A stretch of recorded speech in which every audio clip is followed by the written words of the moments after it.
Hello friends, मैं doctor जूही। आज हमारा टॉपिक है the contractual capacity of the parties. कौन सी पार्टीज यानी कौन से पर्सन्स कॉन्ट्रैक्ट कर सकते हैं और कौन से पर्सन्स कॉन्ट्रैक्ट नहीं कर सकते हैं। इसके लिए इंडियन कॉन्ट्रैक्ट एक्ट में रूल्स बताए गए हैं जो मैं आज आपको इस वीडियो में बताऊंगी। As per Indian contract act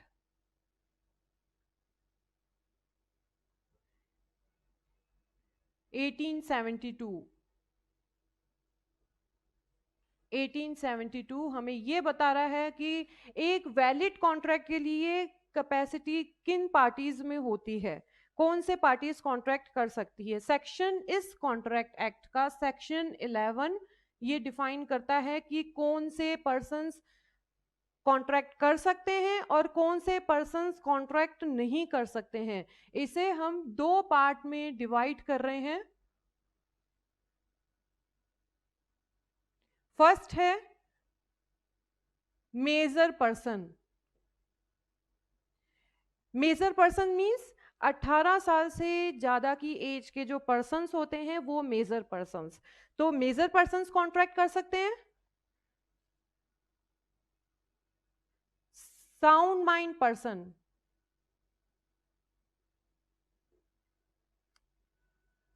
एक साउंड माइंड पर्सन मीन्स स्वस्थ मस्तिष्क वाला व्यक्ति कॉन्ट्रैक्ट कर सकता है। तीसरा, नॉट डिस्क्वालिफाइड बाय लॉ।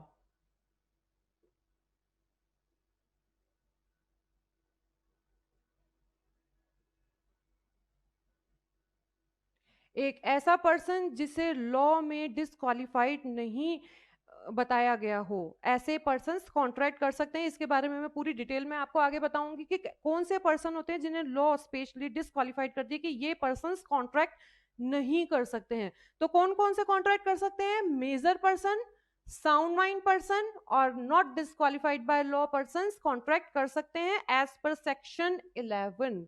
तो अब हम इसके अगेंस्ट चलते हैं कि यानी कौन से पर्सन्स कॉन्ट्रैक्ट नहीं कर सकते हैं। माइनर पर्सन कॉन्ट्रैक्ट नहीं कर सकता, मींस 18 साल से कम के जो पर्सन्स होते हैं वो कॉन्ट्रैक्ट नहीं कर सकते हैं, वो शुरू से ही वॉइड होते हैं, वो कभी वैलिड नहीं हो सकते। एक अनसाउंड माइंड पर्सन कॉन्ट्रैक्ट नहीं कर सकता, एक अनसाउंड माइंड पर्सन कभी भी कॉन्ट्रैक्ट नहीं कर सकता। एक डिसक्वालिफाइड बाय लॉ पर्सन,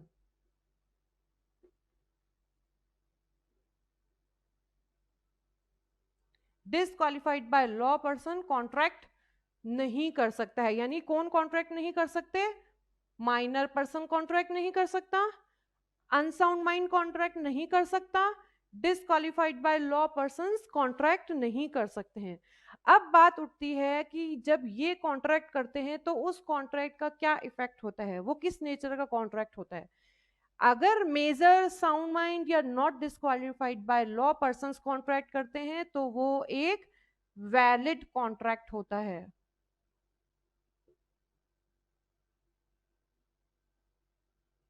वो एक वैलिड कॉन्ट्रैक्ट बना सकते हैं क्योंकि को लॉ में इनको वैलिड घोषित किया है। और जो माइनर और अनसाउंड माइंड और disqualified by law persons contract करते हैं वो कभी कॉन्ट्रैक्ट कर ही नहीं सकते। तो इनका क्या होगा? एग्रीमेंट। एग्रीमेंट क्या होगा? एक वॉइड एग्रीमेंट होगा जिसकी कोई वैल्यू नहीं है।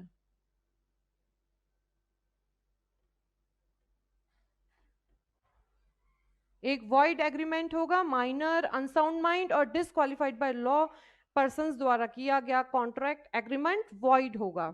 आप ये नोट कीजिए, फिर मैं आगे आपको इन सब की डिटेल बताऊंगी कि माइनर कौन होते हैं, साउंड अनसाउंड माइंड कौन होते हैं और डिसक्वालिफाइड बाय लॉ पर्संस कौन होते हैं।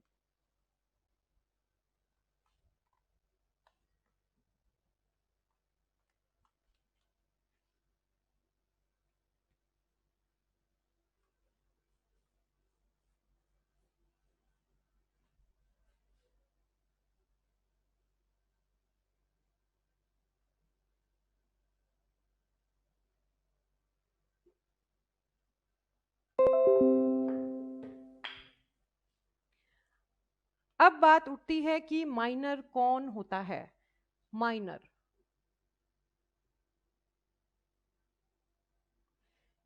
माइनर को इंडियन कॉन्ट्रैक्ट एक्ट में डिफाइन नहीं किया गया है। ये एक इंपॉर्टेंट बात है, आप नोट कीजिए।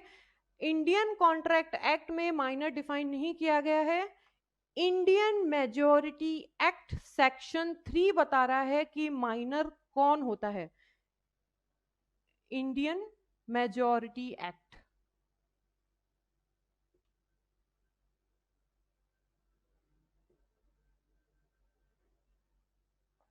इंडियन मेजॉरिटी एक्ट सेक्शन 3 बता रहा है कि माइनर कौन होता है। इसे हम दो पार्ट में डिवाइड कर रहे हैं माइनर को। एक माइनर वो जो 18 साल से कम का हो, बिलो 18 ईयर्स।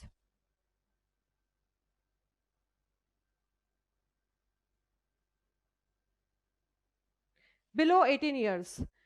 एक वो माइनर जो 21 ईयर से कम का हो, 21 साल से कम का हो, बिलो 21 ईयर।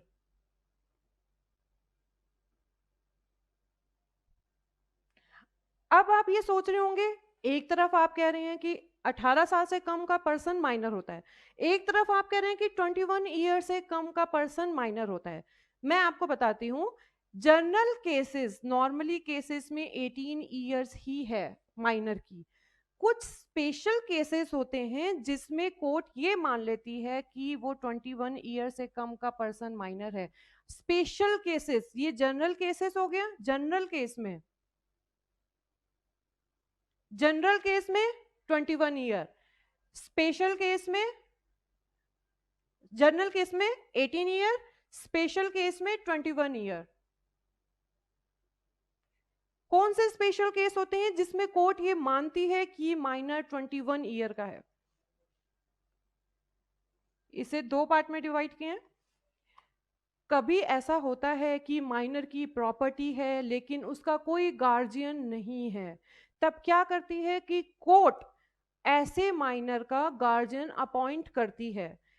कौन से एक्ट में? Guardian and wards act. Ward means बच्चों का।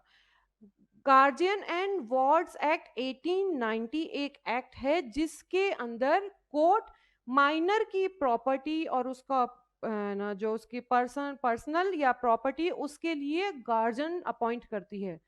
Where the court,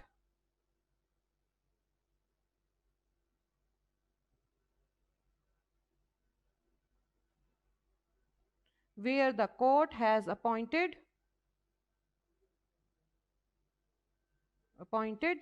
the guardian,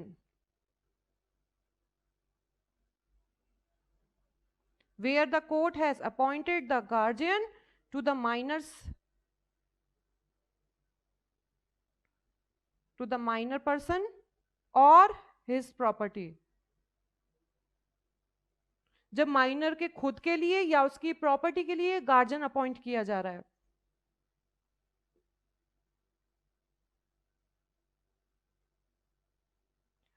under the guardian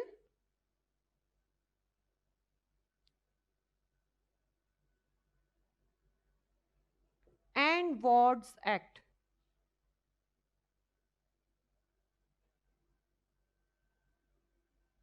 eighteen 1990।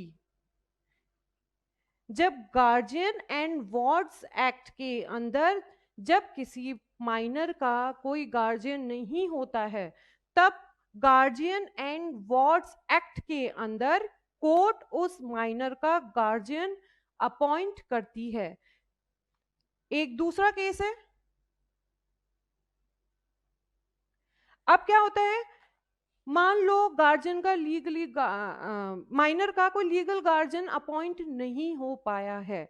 ऐसी कंडीशन में जो गवर्नमेंट होती है माइनर की प्रॉपर्टी अपने पास जब तक वो माइनर है रखती है। कौन से एक्ट के अंतर्गत? The court and ward, the court of ward, where the minor's property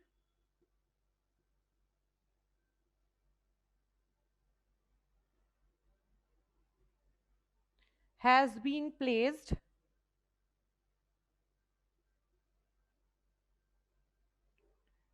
under the superintendence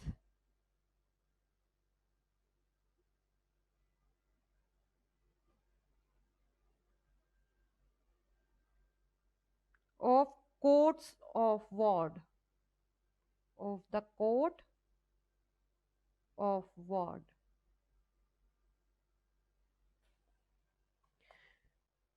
जब कोर्ट माइनर का गार्जियन अपॉइंट करती है तब माइनर की एज 21 मानी जाती है कि 21 एज तक वो पर्सन माइनर है। दूसरी कंडीशन, जब मान लो लीगल गार्जियन अपॉइंट नहीं हो पाया है तब ऐसी कंडीशन में माइनर की property the court of ward अपनी सुपरिटेंडेंस में ले लेती है। ऐसे सिचुएशन में भी माइनर का जो एज है 21 माना गया है, बिलो 21। तो इन दो कंडीशन में 21 मानी जाएगी माइनर, और नॉर्मल केसेस में 18 ईयर्स, बिलो 18 ईयर्स माइनर माने जाएंगे। ये एक इंपॉर्टेंट है, आप ये नोट कीजिए।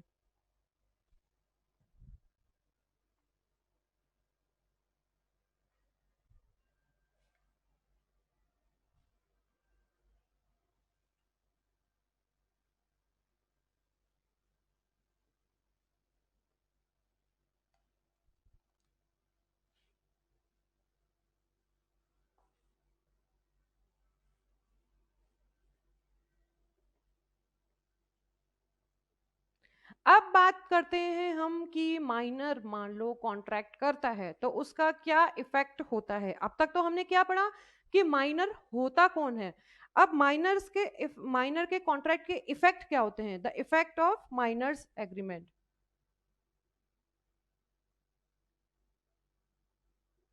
Effects of minor's agreement.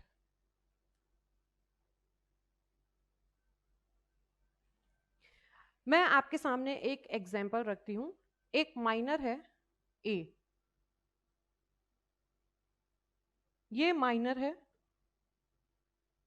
B के पास जाता है जो कि एक मेजर पर्सन है, ये मेजर पर्सन है।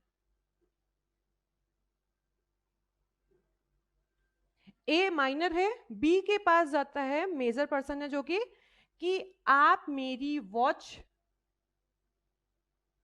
ले लीजिए, मैं आपको अपनी वॉच बेचना चाहता हूं। माइनर कहता है बी को, बी को वो वॉच पसंद आ जाती है। बी उस वॉच के बदले में 1000 रुपीज माइनर को देता है। बी क्या करता है, 1000 रुपीज ए को देता है। हो गया कॉन्ट्रैक्ट। बी कहता है मेरी तरफ से तो पूरा कॉन्ट्रैक्ट हो गया। कुछ दिन बाद ए जो माइनर है वापस बी के पास जाता है कि आप मुझे मेरी वॉच वापस कर दीजिए। बी कहता है मैंने तो आपके साथ कॉन्ट्रैक्ट किया है, मैं अब आपको क्यों वॉच दूं। दोनों के बीच में लड़ाई होती है, केस जाता है कोर्ट में। कोर्ट क्या कहता है, अब मैं आपको बताती हूँ। First point, absolutely void.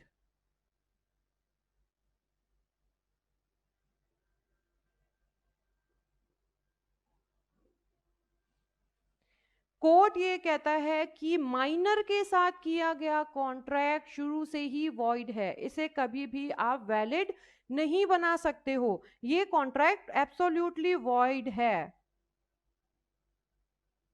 Void एब इनिशियो, इसमें एक इंपॉर्टेंट है, ये नोट कीजिएगा। वॉइड एब इनिशियो मींस शुरू से ही वॉइड है।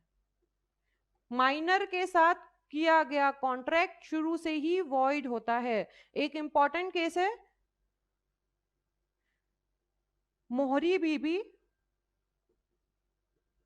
Versus Dharmodas Ghosh.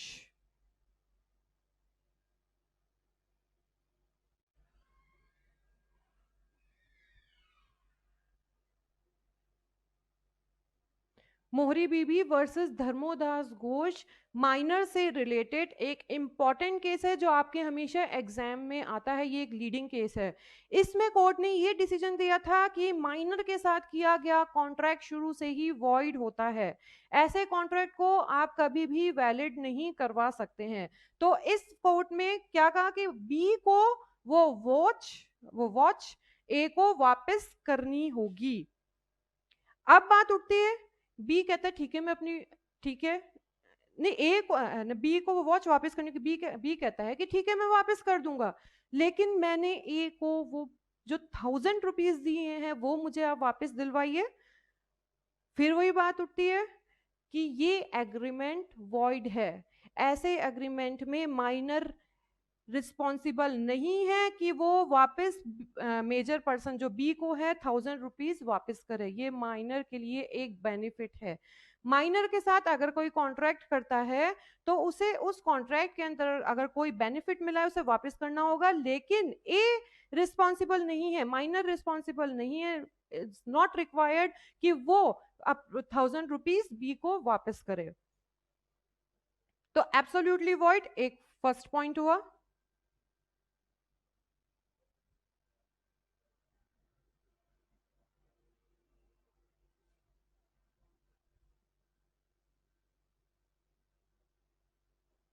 Second point है rule of restitution.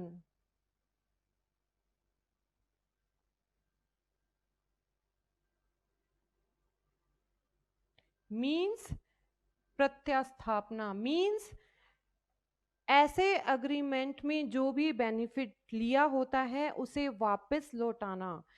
Rule of restitution major के अगेंस्ट तो अप्लाई होगा, लेकिन रूल ऑफ रेस्टिट्यूशन माइनर के अगेंस्ट अप्लाई नहीं होगा। मीन्स बी को तो वॉच वापस करनी होगी, लेकिन ए 1000 रुपीज वापस अगर वो चाहे तो करे, नहीं चाहे तो अगर दे सकता है, नहीं देता है तो भी कोर्ट उसे बाउंड नहीं कर सकता है माइनर को कि आप वापस कीजिए।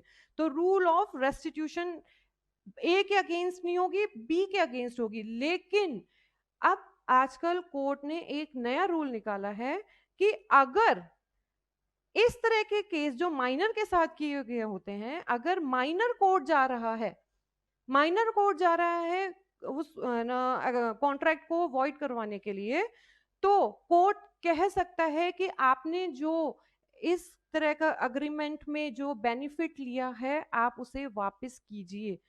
लेकिन आप मेरे वर्ड्स पे देखिए, कह सकता है, जरूरी नहीं है कि कहे। कोर्ट बाउंड नहीं है कि वो उस पर दबाव डाले कि आप प्रॉफिट जो बेनिफिट आपने लिया है वो वापस कीजिए। वो कह सकता है अगर किन कंडीशन में, अगर ए जा रहा है कोर्ट तो रूल ऑफ रेस्टिट्यूशन ए के अगेंस्ट नहीं होगा। तीसरा पॉइंट है नो पॉसिबल ऑफ रेटिफिकेशन।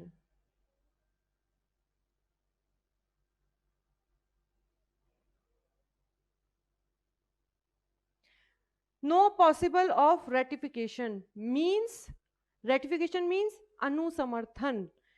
अगर एक माइनर माइनॉरिटी की एज में कॉन्ट्रैक्ट एग्रीमेंट करता है तो वो जब मेजर हो जाता है तब भी वो माइनर एज में किए गए अग्रीमेंट का अनुसमर्थन यानी रेटिफिकेशन नहीं कर सकता है, वो अग्रीमेंट वॉइड ही रहेगा। फोर्थ पॉइंट है डॉक्ट्राइन ऑफ एस्टोपल।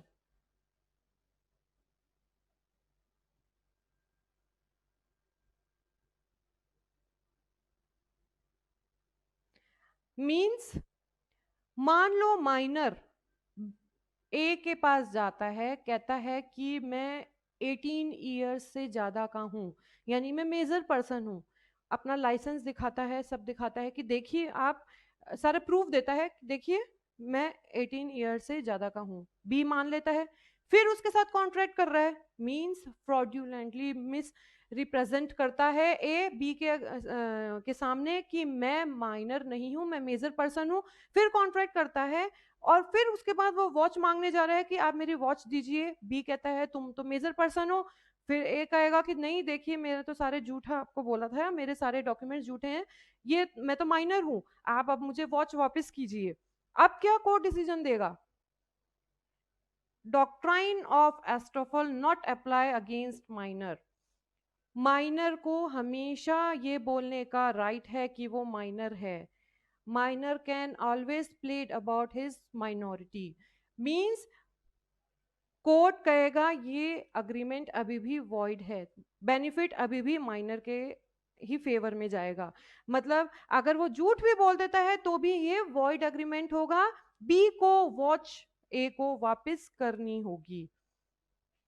तो ये इफेक्ट होते हैं माइनर्स एग्रीमेंट के, आप ये नोट कीजिए, ये 4 इंपॉर्टेंट इसके इफेक्ट्स हैं।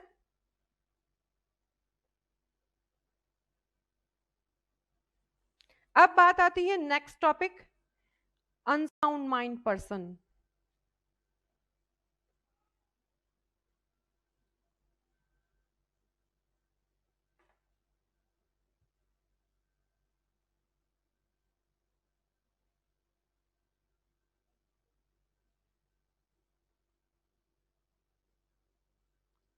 अनसाउंड माइंड पर्सन, मैंने आपको 3 बताए थे कि कौन से पर्सन कॉन्ट्रैक्ट नहीं कर सकते हैं। नेक्स्ट है unsound mind person.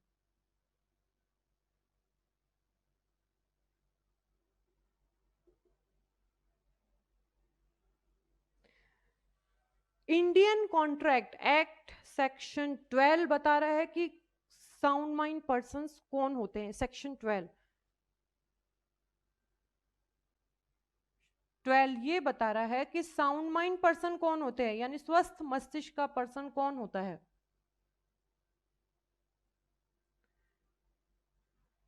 when the person is capable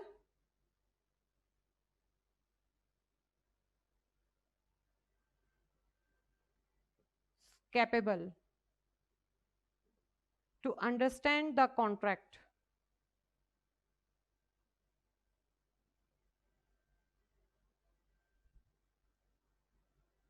to understand the contract।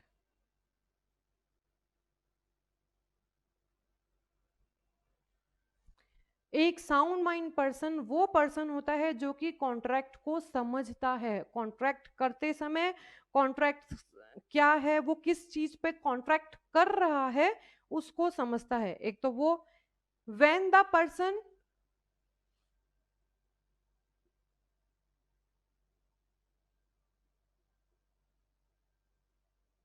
is capable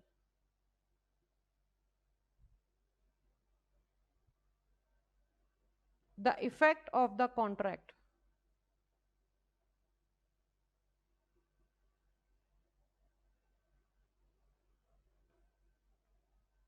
upon his interest।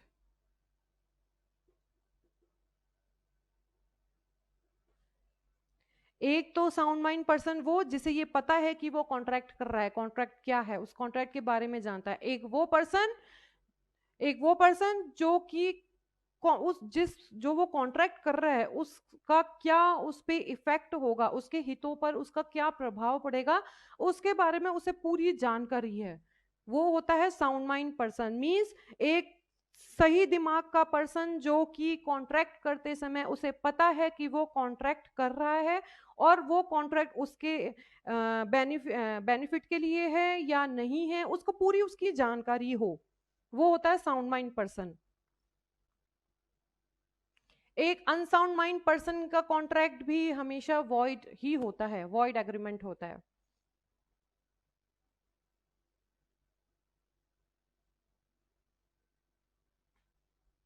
अब कभी क्या होता है, एक पर्सन है जो कभी कभी तो सही दिमाग का रहता है, ज्यादातर वो उसका दिमाग अनसाउंड माइंड रहता है। वो जब सही साउंड माइंड में होता है वो तब वो कॉन्ट्रैक्ट करता है, कॉन्ट्रैक्ट करने के बाद वो अनसाउंड माइंड का हो जाता है।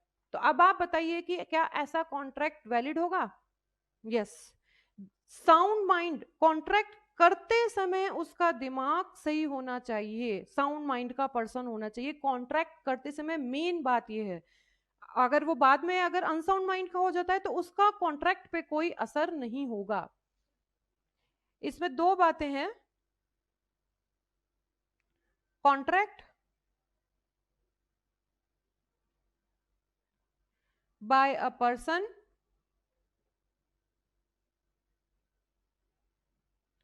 Usually unsound mind.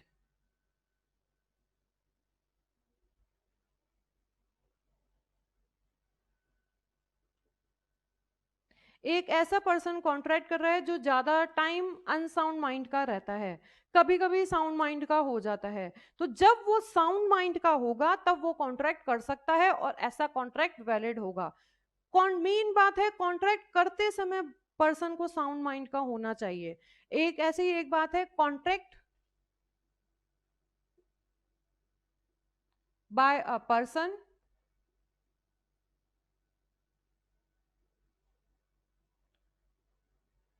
Usually sound mind. एक ऐसा पर्सन है जो ज्यादा टाइम साउंड माइंड का है, मींस उसका यूं नॉर्मली दिमाग ठीक रहता है, लेकिन कभी कभी उसका दिमाग खराब हो जाता है, अनसाउंड माइंड का होता है। तो जब वो अनसाउंड माइंड का है, अगर वो तब कॉन्ट्रैक्ट करता है तब वो कॉन्ट्रैक्ट वैलिड नहीं होगा। साउंड माइंड के टाइम पे वो कॉन्ट्रैक्ट करता है तो वो वैलिड कॉन्ट्रैक्ट होगा। और इनके द्वारा साउंड माइंड पर्सन द्वारा किए गए कॉन्ट्रैक्ट वैलिड होते हैं और अनसाउंड माइंड द्वारा किया गया कॉन्ट्रैक्ट वॉइड एग्रीमेंट होते हैं।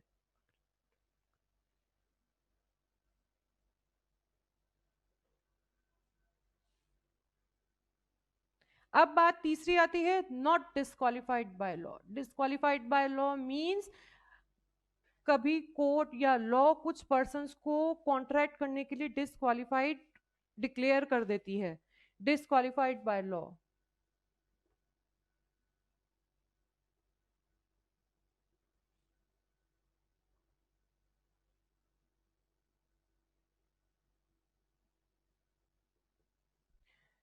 कुछ पर्संस को लॉ डिक्लेयर कर देती है कि डिस्क्वालिफाइड मींस कौन से इस तरह के पर्सन होते हैं, alien person means alien friend, शत्रु मित्र। दूसरा,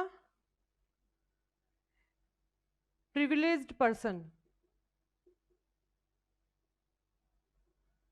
कुछ ऐसे पर्सन्स होते हैं जिनको स्पेशल राइट्स दिए गए होते हैं, जैसे पीएम हो गए या प्राइम, हमारे जो एमएलएज हो गए, मंत्री मिनिस्टर्स जो भी हैं, इनसे कॉन्ट्रैक्ट करने के लिए गवर्नमेंट की स्पेशल हमें परमिशन लेनी होती है। तो इन स्पेशल परमिशन लेनी होती है, तो इनके साथ जो कॉन्ट्रैक्ट होते हैं वो डिसक्वालिफाइड बाय लॉ होते हैं, जब तक आप गवर्नमेंट से परमिशन नहीं ले लेते हैं। गवर्नमेंट से परमिशन लेना जरूरी है। जैसे आर्टिफिशियल पर्सन मींस कंपनी हो गई, artificial means person means company. Company के अपना मेमोरेंडम ऑफ एसोसिएशन होता है, आर्टिकल ऑफ एसोसिएशन होते हैं, इनके अपने रूल्स होते हैं, ये अपने रूल्स के अकॉर्डिंग ही कॉन्ट्रैक्ट करते हैं। अगर इनके साथ कॉन्ट्रैक्ट करना है तो गवर्नमेंट यानी मेंबर कंपनी की स्पेशल परमिशन चाहिए होती है। तो इस तरह के जो पर्सन्स होते हैं इनके लिए गवर्नमेंट की स्पेशल परमिशन के बाद ही आप कॉन्ट्रैक्ट कर सकते हैं। तो इसी के साथ ये टॉपिक आज हमारा यहीं खत्म होता है। मैं नेक्स्ट टॉपिक नेक्स्ट वीडियो में आपको बताऊंगी। Thank you.